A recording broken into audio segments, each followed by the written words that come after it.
Olá, tudo bem com vocês? Tudo bem, Nível? Tudo bem, Bira? Estamos aqui com o Nível Diegues, compõe o grupo Tesse.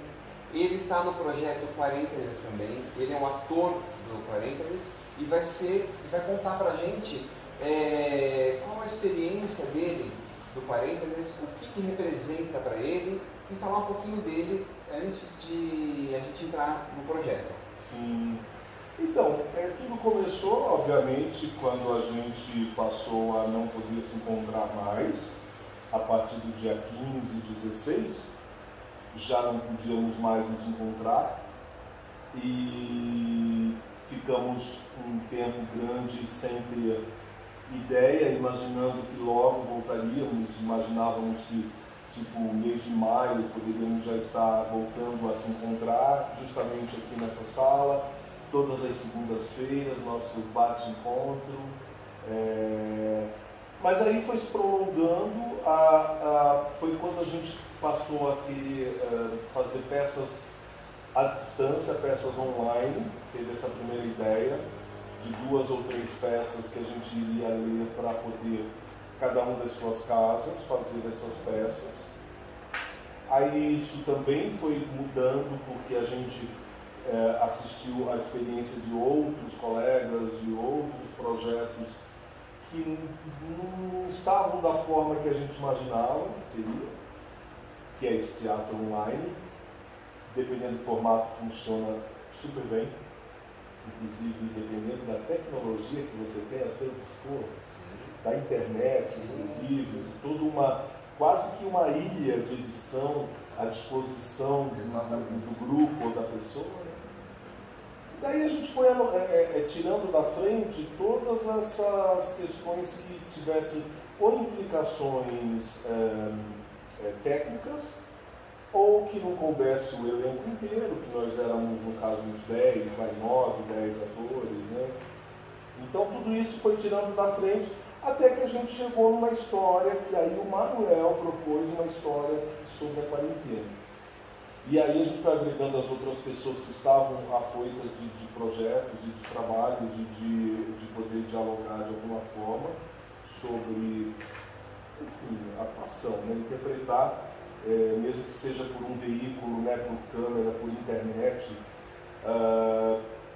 E aí todos os outros, logo, foi só 1 ou 2 reuniões que foram esse núcleo inicial, que foi eu, Alexandre e Manuel.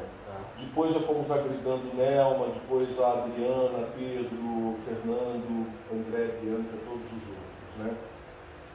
Mas inicialmente foi isso, eu queria fazer uma peça de 2 ou 3 atores. E isso foi se transformando até chegar numa dramaturgia própria, que num primeiro momento ia ser uma inteira, 40 nasceu assim, uma obra de 40 minutos, para ser cada um em suas casas. Foi quando a gente percebeu que a internet, a nossa tecnologia e o nosso aparato de conhecimento não ia dar conta. Não sei se você tem assistido as coisas. Sim. Não digo, não a 40 minutos, as experiências que os grupos têm feito via online. Sim. Então, você mesmo que apresenta lives, já deu algum problema de tecnologia? Né?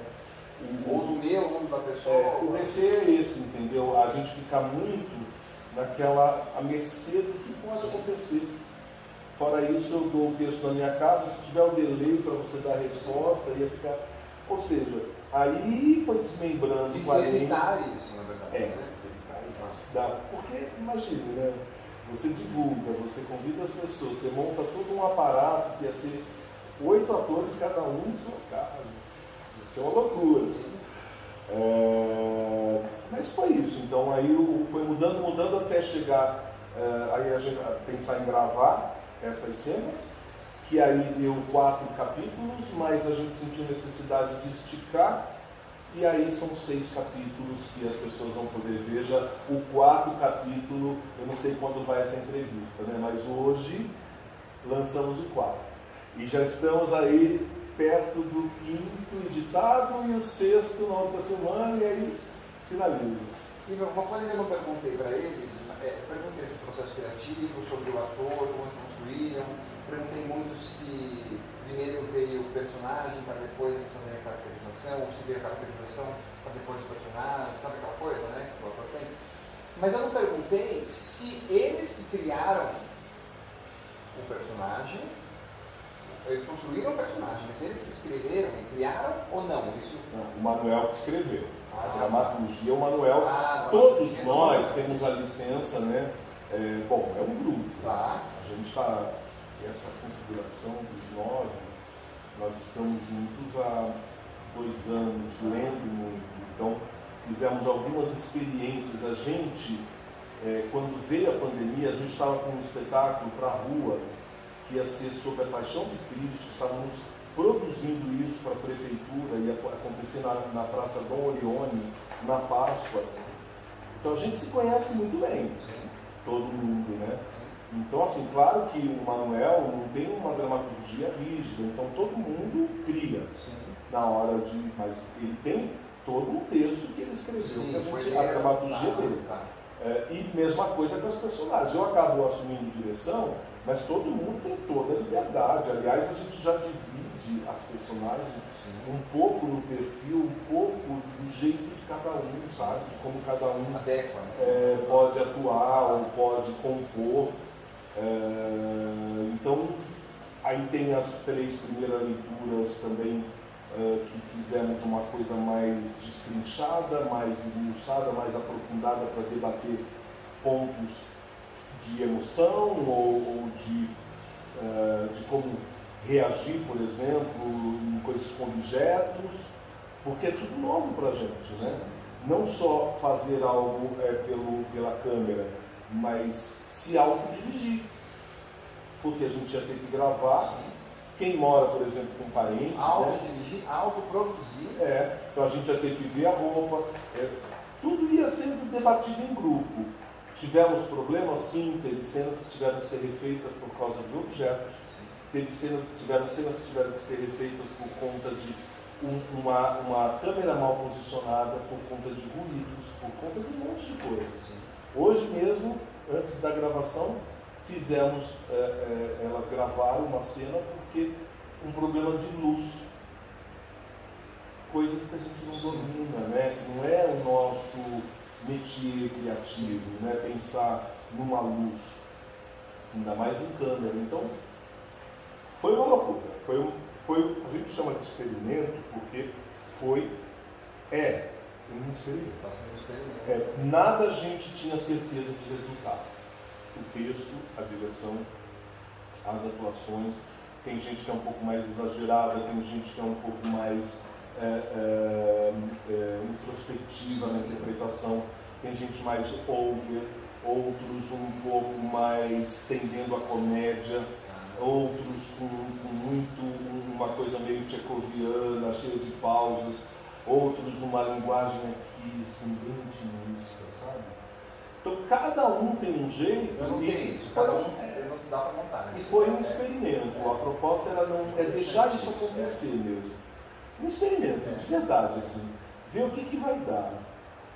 E foi isso. E para você, o que o 40 vocês fizeram para vocês terem, para vocês poderem fazer arte, ok.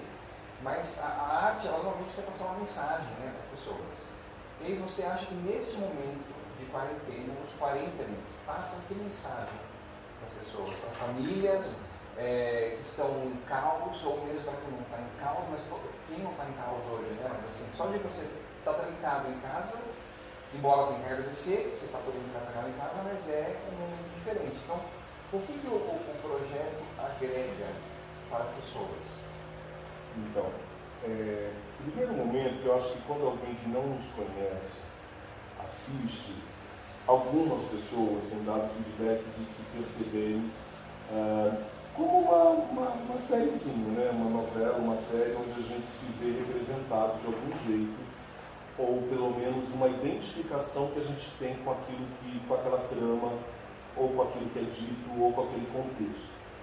Isso tem, né? Em qualquer obra de ficção, séries. Então, vamos falar mais do campo das séries, né?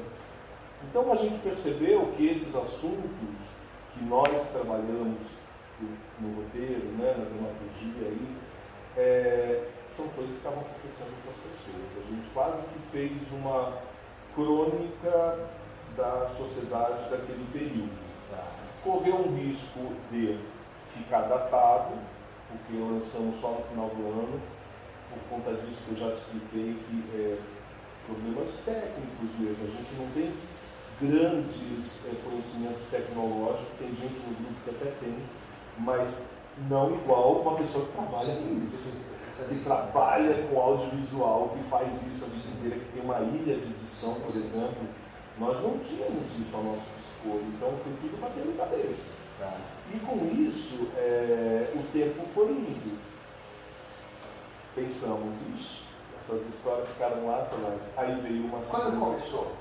Que a gente começou a gravar mesmo em final de julho, meados de julho. Não sei se eles responderam, mas enfim, até texto, até definir, até que começar as experiências gravando, e volto a dizer, gravando e regravando, muitas vezes foi final de julho. E pronto para lançar, estava em novembro, aí a gente foi segurando, vendo a melhor época e tal. Então, com esse medo de ter ficado para trás essas histórias. Mas aí veio a segunda onda. Aí, quer dizer, tá tudo continua, porque sem dar spoiler, né, mas assim, uma das questões é toda uma coisa de um crime que acontece, um desvio de dinheiro público, de verba pública para uma determinada, enfim, um aparato da pandemia, de saúde, e isso a gente tem notícia toda hora. Família que separa continua. Filho e pai em crise continua. Programa, tem um programa que acontece, né, no decorrer também continua. Esses programas que eram presenciais estão online. Então, tudo que está acontecendo no Quarentenas, obra dentro de casa, professores dando aula dentro da sua sala, tudo isso ainda continua. Então, não vou falar que é sorte ter a segunda onda, pelo amor de Deus, mas não ficou datado, porque era um receio da gente, como a gente começou lá atrás e não teve tempo de terminar, o nosso receio era estrear com a história sendo velha. E não, mas eu entendo que mesmo se tivesse passado não tivesse a segunda onda, é um fato histórico, então ficaria como um marco. Então daqui 2 anos, as pessoas que estudam arte ou que estudam momentos, histórias de vida, iam acabar se deparando com esse projeto e iam conhecer e saber, olha, era aquilo que o pessoal vivia. A arte se apresentou naquele momento, então de qualquer modo seria contributivo. É claro, está na onda, está na segunda onda, isso também agrega de uma forma, mas de qualquer forma eu entendo que seria contributivo sim mesmo. E me conta sobre o seu personagem. Primeiro fala do seu personagem e depois você me fala sobre o seu processo criativo do personagem. Todo o processo eu queria saber, e aí você me falar sobre o processo criativo, você me falar como você construiu ele, se ele veio primeiro da sua intuição artística ou veio primeiro da parte exterior, né? Não, você primeiro pôs lá uma roupa, sentou numa cadeira e ele veio, ou não? Ou não, nada disso, como que era? Olha, eu sempre começo, até como no teatro, quando eu venho do teatro, eu começo pelo texto, né, pelo caso aí, um roteiro.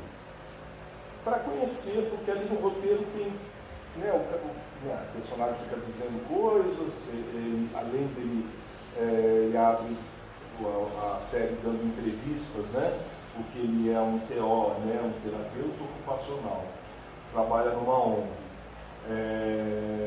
Na verdade, eu nem sei como nasceu esse personagem. Eu não lembro bem como que o Manuel, eu acho que como ele quis trabalhar a mídia, e como tem um programa, a minha personagem ia ficar muito em função dessa questão quando era de 40 minutos, né? Quando era peça teatral.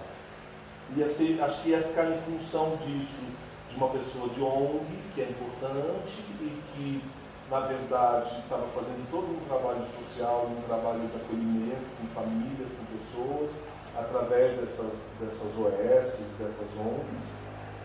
e daí tem o contraponto que é o político que vai contra a ONG, que vai contra isso, e o político é dado a Bozo, a Bolsonaro, a mini Bozo, entendeu? E ele faz o link de esses caras de ONG aí, então era meio que nessa função crítica. Tá? Depois, quando começou a estender, eu ganhei uma casa e ganhei um filho e uma esposa. Então esse esse terapeuta começou a ter uma vida que aí era a crise dele, porque a esposa não aparece, é uma médica que está na linha de frente, o filho revoltado em casa porque tem que estudar, tem que fazer lição online. Então mostrou bem o que era inicialmente para ser um contraponto com o político, ou seja, uma pessoa de trabalho social, um contraponto com o cara da grana que vai fazer é que eu não posso dar spoiler, mas sim, que vai fazer toda uma história porque não acredita essa história de ficar dentro de casa, que história é essa, tem que trabalhar, a empresa tem que abrir, aquele discurso que a gente para ele a prioridade econômica vai em primeiro lugar do que a saúde. Do que a saúde, inclusive com os funcionários e tal. Então, quer dizer, nasceu um pouco por aí, tá. Então eu comecei a criar pensando nisso, num cara bem boa praça, um cara que tem que ser mesmo o contraponto desse arrogante, desse cara que passa por cima do ser humano, ou seja, então ele tem que ser mais acolhedor, ele tem que ser mais boa gente, ele tem que ter uma voz, um jeito de ser boa pessoa e uma pessoa que está do lado da sociedade, do cidadão, do ser humano que precisa dele. Então eu estava um pouco por aí. Quando começou a ter o filho, aí mostrou um outro lado que eu achei legal, que o pai também em crise lá, porque o filho com adolescente, com problema, com isso, com aquilo, aí o cara também se estressa, ao mesmo tempo é um cara bacana com o filho, ao mesmo tempo ele está com pena do filho porque a mãe está um mês fora. Então aí vieram os conflitos. Então você vê, o roteiro vai indo, aí você vai criando, então esse cara também... Vai parecer uma coisa... aí você fala, ele não pode ser tão bobão, ele tem que ser também... aí ele tem que brincar com o filho, porque ele está preocupado com o filho se tranca no quarto, chora, saudade da mãe, aí ele tem que fazer esse meio de campo, o cara tem que ser dono de casa, esquentar comida. Então eu pensei num dinamismo que ele tem que ter. Aí você vai somando essas coisas e fazendo, e aí descobrindo fazendo, tem muito isso. Sim, né? Porque cada cena que foi pro ar, as cenas minhas pelo menos, eu acho que de todo mundo. Eu gravei, sei lá, umas 10 vezes até chegar por exemplo, uma hora cai o celular, sim. Outra hora barulho na rua. Lá perto de casa, igual aqui, tem uma igreja, então fudeu, meio-dia toco assim, não tem, não dá, tem que desligar. E 6 horas da tarde também, mas eu tenho que aproveitar a luz do dia, porque a luz da minha casa... Então, aí teve um dia que eu gravei e falei, nossa, que luz é essa? Vou gravar amanhã de manhã. E conforme você vai fazendo, você vai descobrindo coisas. Conforme você vai gravando, aí você pega e assiste. Ele é mais assim, olha menos assim. Não gostei, ele não funciona, isso não é legal. Então a gente vai tendo uma autocrítica, enquanto isso o grupo, né, se encontrando, se debatendo no WhatsApp ou nos nossos encontros virtuais. Ai gente, vocês viram isso, é melhor aquilo. Então é uma co-construção coletiva mesmo. E você falando isso, tem muito negócio de a luz do dia, o barulho da rua. Estou me lembrando muito dos cursos que estão fazendo, que é justamente assim. Para tudo, né? Para tudo, tem que ser o horário específico, que é a luz do sol, você está passando um dia, a gente o dia inteiro gravando para pegar o nascer do sol, o pôr do sol. Em que momento, teve um momento nesse personagem que você falou assim, agora é isso. E você guardou aquilo e falou, agora é isso. Aquele momento que você compreendeu, você falou isso ou não? Ele foi realmente... Teve uma cena que eu gravei, né, que é estranho, né, porque o meu filho está na casa dele. Então eu tinha que ficar no sofá da minha casa assistindo o telejornal sobre notícias, obviamente, da pandemia, lembrando, minha esposa está na linha de frente, então eu ficava ligado nas notícias dos hospitais da cidade. e meu filho dando risada ali, pedindo para eu abaixar. Mas eu estava na minha casa sem ninguém. Eu posicionei lá uma gambiarra com o celular lá, coloquei o play, vinha para cá, fazia. E aí, comecei a tentar, foi nesse momento que eu olhava assim, como que eu vou olhar para o meu filho, como que eu vou virar, vou ficar ligado na televisão e falando aqui referente a ele.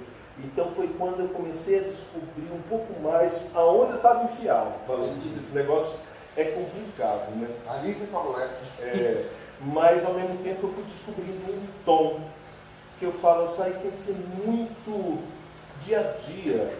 Eu não posso dar muita importância, talvez que no teatro a gente dá, né? Eu tenho que jogar um pouco fora, porque um pai e um filho que convivem uma vida inteira ali. Baixa a televisão, aumenta a televisão, ó, filha, não sei o quê. Tem que ser uma coisa, eu tenho que passar uma coisa muito coloquial, muito dia a dia, sem nenhuma formalidade. Enfim, acho que ali eu fui descobrindo, que nem foi a primeira gravação, porque as primeiras gravações eu fiz de um programa que tem que eu dou entrevista, né? Mas ali acho que eu fui descobrindo. Rodrigo, se eu não me engano, você no teatro, você é fiel, pelo menos mais fiel, ao método Stanislavski. Sim.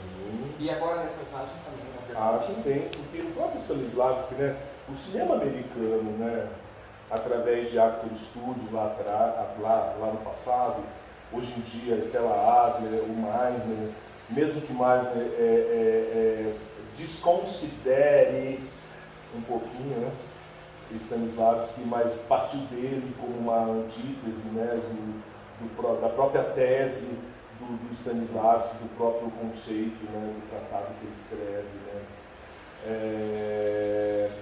E é fantástico, porque a gente tem que entrar nessa coisa da verdade, da credibilidade, das pessoas que nos assistem acreditem que eu sou aquilo, que eu sou aquele pai, aquele terapeuta, que eu tenho aquela esposa, que o meu filho é aquele.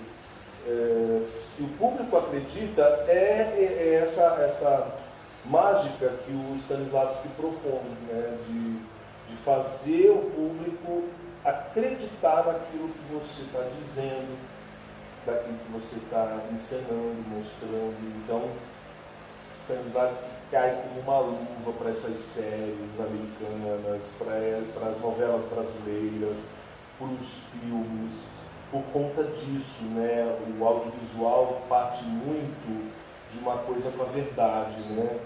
E precisa ser crível, né? Porque a pessoa que está do outro lado precisa se identificar. Né? Nível, acho que a gente está finalizando e eu queria fazer um comentário.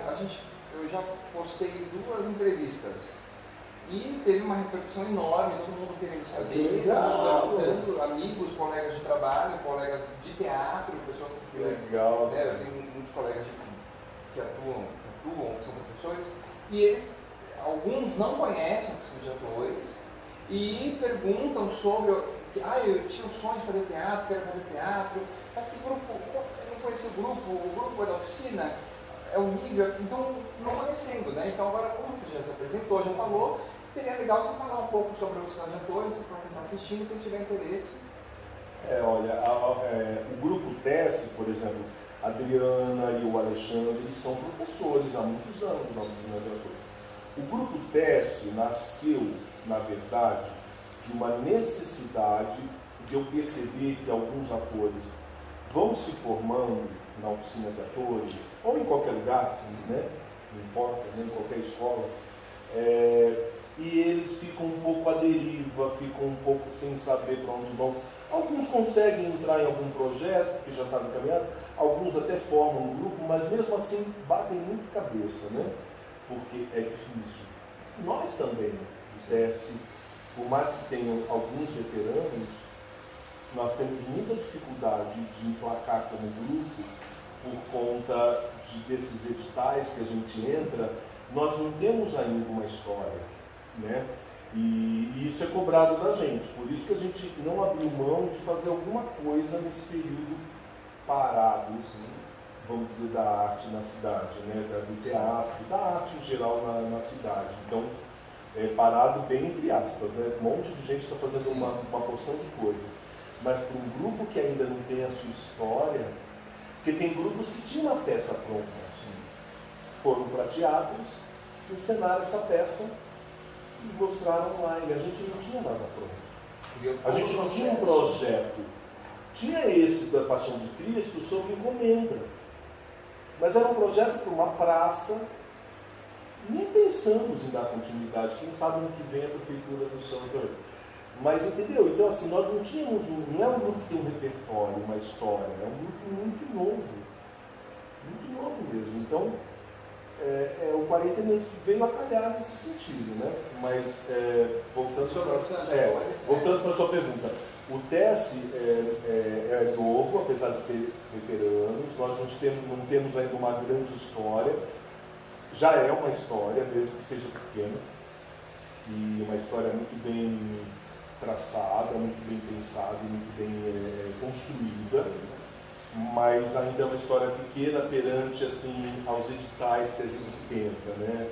Mas uma hora vai dar certo, logo vocês vão ver peças nossas em cartaz. Nós temos 2, 3 projetos aí esperando verba. Por que isso, né, Mira? Não dá para... Algumas coisas dá para você fazer na garra, sim, mas outras não. Porque quando envolve assim, alugarmos um teatro, espaço, qual espaço? Já é uma grana que a gente não tem para disponibilizar, assim, porque qualquer teatro por mês é no mínimo, sei lá, 12 mil reais, 14 mil reais, até mais. Estou falando dos mais baratos, que é muito caro. Isso para ficar um mês, você não vai fazer uma peça para ficar um mês, aí você faz 2, aí já pula para 20 e tanto, quase 30 mil reais, que você tem que ter limpo, sem pensar em mídia, sem pensar em uma série de coisas. Quando você vai para espaços mais alternativos, cai esse valor, mas não é de graça. Os espaços alternativos, os coletivos, dependem daquilo girar também. Então, assim, não dá para fazer teatro, infelizmente, a custo zero. E é disso que a gente precisa, de um apoio. Quem sabe as pessoas que nos assistem, né? Quem sabe um dia tem aí um patrocinador, um apoiador, né? Porque precisa, principalmente, sobretudo, para pagar um espaço de apresentação, né? E a oficina de atores está indo bem, né? A gente faz o trabalho online e também o presencial. Nós temos cursos livres, mas também temos o curso profissionalizante de formação de atores, que alguns integrantes do 40 fizeram parte e se formaram com a gente. E é isso. Então aí a gente aqui a nossa sala, né? Estamos aqui em Pinheiros, nós temos unidade em Sorocaba, em Jundiaí, em São Paulo, em Campinas e em Santos. Então aí na luta. Você, inclusive, para quem não sabe, fez uma participação especial. Quase que aquela peça foi o nascimento do núcleo profissional do TES. Entendeu? Tinha a Nelma, tinha você, teve o Pedro um período no teu lugar, teve o Rogério, teve o Francisco, e uma série de pessoas, todos ali já estão formados. Sim. Tem alguns ali, o Daniel já era formado, estava lá, a Bia. Então, os que não estavam formados, aquela foi a formatura. Maísa, Vinícius, Jéssica, Carol, né? Então, e você fez, então assim, aquele tipo de espetáculo que foi Janelas Solitárias, eu tenho vontade de retomar, de refazer de um outro jeito, outro texto, outra dramaturgia, porque eu sinto falta de peças como aquela, mais contemporâneas, com uma pegada mais rock and roll, mais pesada, mais dark, que mostra um pouco o submundo, o universo, enfim, desses arranha-céus que tem na cidade, dessa solidão humana. Então, o que é legal do TES é isso, a gente identifica o que está acontecendo na sociedade e tenta transformar em arte, contar uma história para as pessoas, entendeu? Mas sempre com o pé na verdade, sabe assim, o que a sociedade está passando em termos políticos, sociais, ou o que está acontecendo no mundo. A gente não quer ser um grupo de pesquisa apartado do que o homem, o ser humano, vive. Então, com essa mensagem, se você gostaria de completar mais alguma coisa, a gente finaliza. Eu quero agradecer demais a sua participação. É um carinho imenso, um orgulho poder entrevistar você mais uma vez, né? Porque a gente já fez isso uma outra vez. Fizemos live. Sempre é um prazer estar ao seu lado, trabalhar com você. E a gente finaliza por aqui então. E você vai pôr lá, tipo, @TES, oficial, essas isso coisas? Isso que eu ia falar, quem só tiver aparece interesse, lá. a gente vai colocar embaixo o link do Instagram do TES, do Oficina de Atores, já coloquei nos outros vídeos. O TES também está no YouTube, você também está, né? Sim, também é. Bom, quem entrar no seu YouTube vai naturalmente ver essas entrevistas. Vai ver as entrevistas também. Entrar em qualquer desses arrobas que eu coloquei na entrevista, vai acessar a live repetida em todas as plataformas. E tá ótimo o seu cabelo. Eu recebi só elogio, meu. A gente tem elogio? Não, é só elogio, né? Tá fazendo Obrigado. Obrigado. Muito obrigado. Obrigado a vocês.